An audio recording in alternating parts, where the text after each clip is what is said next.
Sunshine and calm waters have returned to the Bahamanian tourist paradise of Abaco.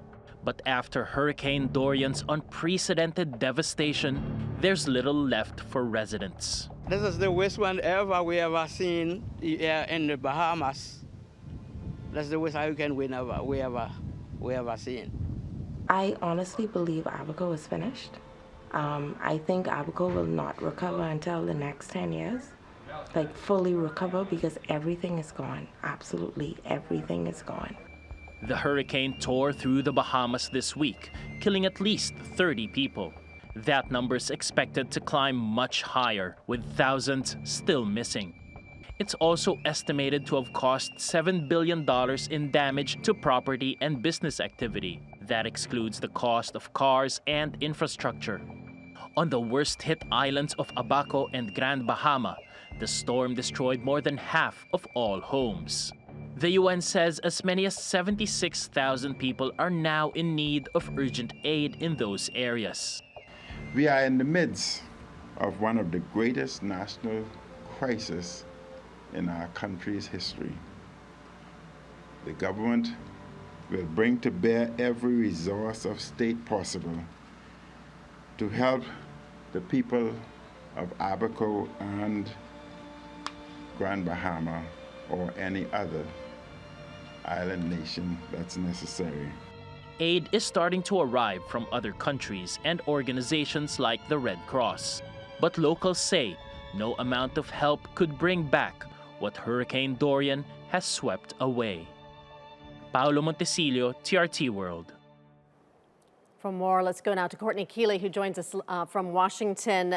Courtney, we're talking about billions of dollars in damages here. What type of economic impact are we seeing? Well, first of all, the worst hit the Abaco Islands. There's raw sewage. There's immediate need for health and safety concerns.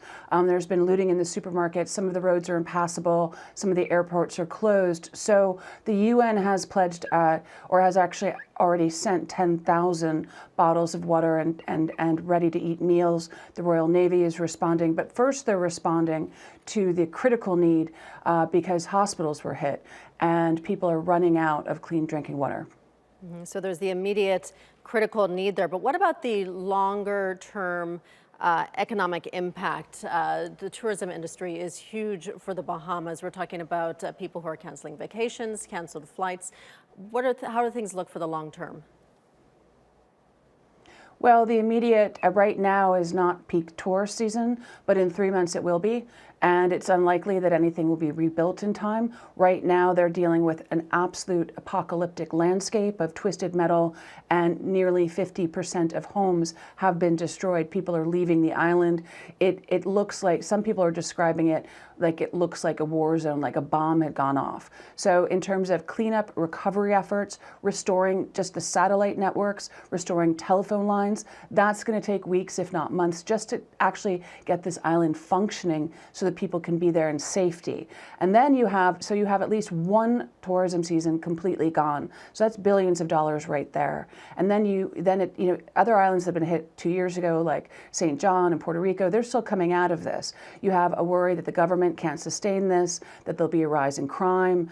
And then where is the international aid coming, but also where's the money coming back? Will investors come in and rebuild these resorts and these golf courses and these luxury holiday homes, or will they abandon the island? And that's unclear right now. Talking about the money to rebuild, where will the money come from to rebuild the Bahamas? I know the U.S. has pledged to help, but what about the broader international response, such as the United Kingdom and possibly China? Well, the Bahamian government has said that they're going to start an aid pledge effort to get everyone to pledge. The U.S. government on background is saying they're worried about China becoming too heavily involved financially because they could use that as leverage for political issues, and that the U.S. is 50 miles from the Bahamas, towards Florida, so they're pretty close, and they're quite worried about the Chinese aid. So you get into the politics of aid. The UK, it used to be a former colony, that they will be pledging money. The UN has pledged $1 million. But right now it's cruise ships coming in with generators and diapers and flashlights and ready-to-eat meals and trying to get people clean water. And then you'll have to see how they build the airports back, the hospital back, the schools back, and what kind of international, and not just public, but philanthropic people that have ties to the island will come back and rebuild. What about preparing for future events such as these in the Bahamas, and not just in the Bahamas, but in other island nations in the Caribbean? What are the economic implications of that, of preparing for big storms that we are going to be seeing year after year? Well, we've been seeing them year after year. We just haven't been seeing them in this epic level. Right now, Hurricane Dorian, even though it's been downgraded to Category 2, is hitting the barrier islands of North Carolina. Now, those are barrier islands. They're low-lying. Florida is low-lying. Miami's low-lying. The Bahamas are low-lying. Puerto Rico is. Haiti is, that was devastated by an earthquake. St. John and the Virgin Islands are. And what's happening is this combination of overbuilding and then climate change is causing these catastrophic weather events. And what has happened for years, and I was actually asking a climate change expert, what about this low-lying rebuilding? And he said that definitely contributes to the problem, because if you rebuild on these islands, they're likely to get hit again, especially with the threat of climate change. Courtney Kealy joining us from Washington, D.C. Courtney, thank you.